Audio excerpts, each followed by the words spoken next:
To quote boxing gossip, it is the morning after the night before. If you know, you know. Oleksandr Usyk is the new unified heavyweight champion of the world. He outpoints, outmatches, and just overall dominates Anthony Joshua for 12 solid rounds. And what a fight. What a performance, rather. Oleksandr Usyk left nothing to chance. He didn't let anybody take this opportunity away from him, and he came into this fight and completely stamped his authority. For those who saw my pre-fight video, I was really struggling to pick against Usyk. I just felt that I had to go with Joshua on points because I just felt every opportunity that the judges had to give the rounds to Anthony Joshua, I thought they'd take them, and we'll get onto that a bit later on. But the quality of Usyk, the pedigree, the experience, the natural ability, the talent, the IQ, I felt he posed a very, very real threat to Anthony Joshua. The fight played out almost as I envisaged. I thought that I expected a slower start from Oleksandr Usyk, but no, he came out from the opening bell and was in front of Anthony Joshua, constantly taking his head to either side of the centre line, constantly engaging the lead hand of Joshua, and just bewildered Joshua. You could tell that this was a fighter, a boxing mind that Joshua had never come across before. And Joshua's fought some high-level operators, but Oleksandr Usyk was just a cut above the rest. And he was really tagging and punching, landing on Joshua at will from early on. So the first 3 rounds, I think I pretty much had Oleksandr Usyk sweeping those rounds. The middle rounds, kind of 4, you felt like Joshua was maybe getting a little bit closer, getting warmed up a little bit, still landing his own shots here and there.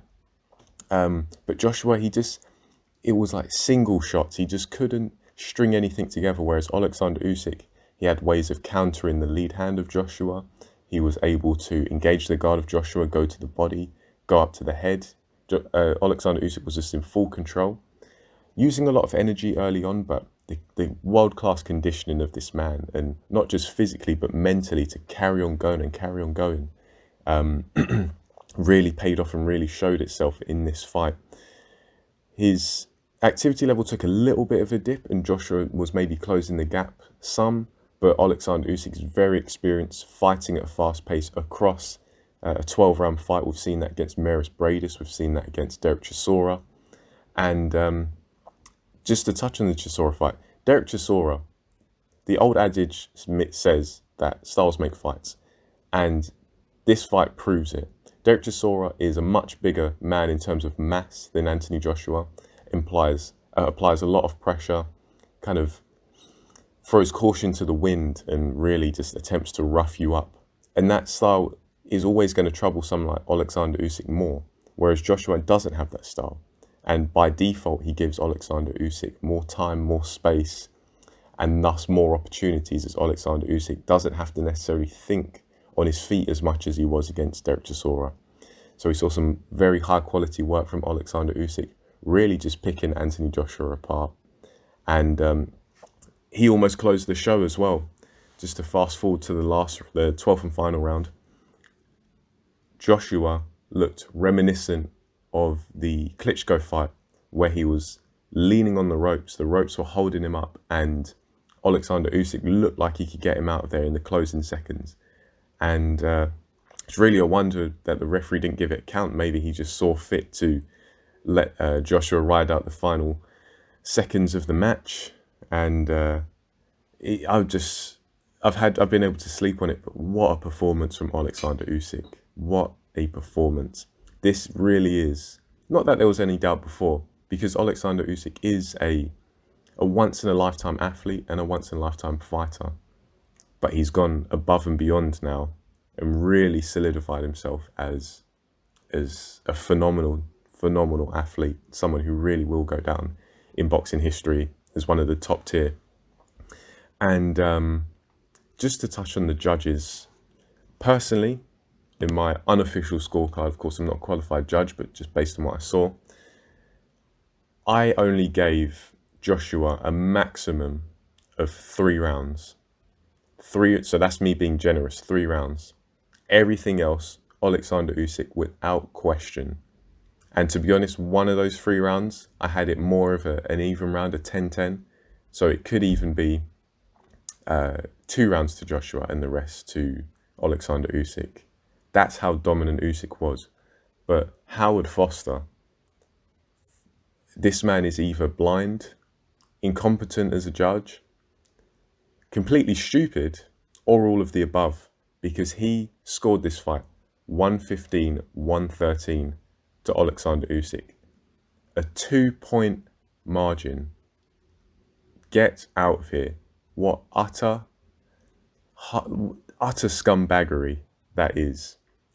But, of course, Oleksandr Usyk won this fight, and thus there probably won't be any investigation. But that is shocking. That is absolutely shocking. And that was always a very real possibility, as I've said. Anthony Joshua obviously generates a lot of money, a lot of fanfare, and there are a lot of people who are living well off of Anthony Joshua. And as such, he is going to get the benefit of the doubt from the judges and the officials. But Oleksandr Usyk just really schooled him. He took him to Ukrainian school, and he didn't really give the judges any chance of robbing him. But even then, they still tried it. Howard Foster, you scumbag. That's it. Nothing. I don't know you personally, but you are a scumbag based on that scorecard. Yeah, that's probably sound quite passionate, but it was just such high quality work. And this is just like a little roundup.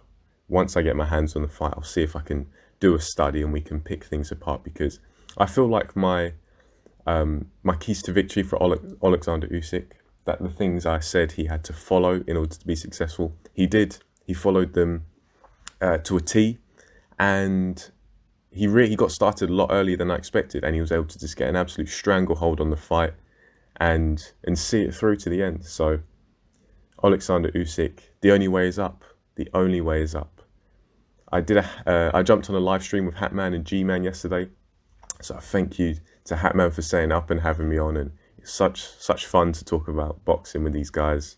So hopefully we can do it again soon. If you haven't watched it, please do so. I'll leave a link in the description of this video, and I'll pin it as a top comment too. And we were just kind of just chatting about this fight and discussing it, and we were also discussing the future of both Anthony Joshua and Oleksandr Usyk. Personally, I'm not entirely sure. I think we have to wait for things to settle before we get a real idea of the next step for each man rather. And there's talk of an immediate rematch. Historically, I'm not a fan of immediate rematches. I like to see fighters go off, but nevertheless, Oleksandr Usyk did agree to a rematch clause. But see, the thing is, the difference between this fight and the Andy Ruiz fight is that you could see the mistake that Joshua made in the first Ruiz fight. He got overzealous, he got greedy, and he got caught. Yes, he had to reinvent himself, but there was a solution there, a very clear solution. Whereas in this fight, Anthony Joshua took a sustained beating, a schooling, dominated over 12 rounds. And it shows that his skill set is just not good enough. So I think the road to recovery is going to be much longer. And it's well overdue now. He needs to shake up his training. Rob McCracken, as long as they've been together, as much respect Joshua has for McCracken and vice versa. You just have to realize that the guy you're with, he can't take you any further. Doesn't mean you have to cut him off in your personal life, but in a professional capacity, he's surplus to requirement. And I think maybe we've seen Joshua lag in the technique department.